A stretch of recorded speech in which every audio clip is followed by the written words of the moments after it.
At tayo po ay kakagaling lamang sa Regional Trial Court ng Balayan para magsampa ng kaso laban kay Yusek Claire Castro dahil sa kanyang pagpapakalat ng fake news.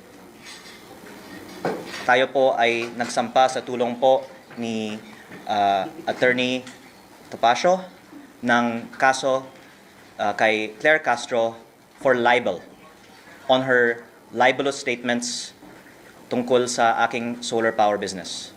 Uulitin ko lang po, nagsampa po ako ng libel case kay Yusek Claire Castro para sa 110 million pesos in damages plus attorney's fees.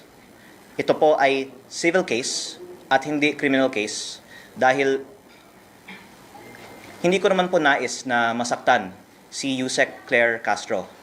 Nais ko lang pong depensahan ang pangalan ko dahil sa kanyang pagpapakalat ng fake news tungkol sa akin. Nais ko din pong linawin na hindi po natin kalaban ang administrasyon at si Yusek Claire Castro lang po ang ating kinasuhan. Pero ayon po sa advice ng ating lawyer, si Attorney Topacio, si Yusek Claire Castro ay pwedeng kasuhan din ng cyber libel o criminal case. Pero dahil ayaw natin masaktan si Yusek Claire Castro, 110 million pesos in damages na lang po ang sinampahan po natin sa kanya at ayaw natin siyang makulong pa.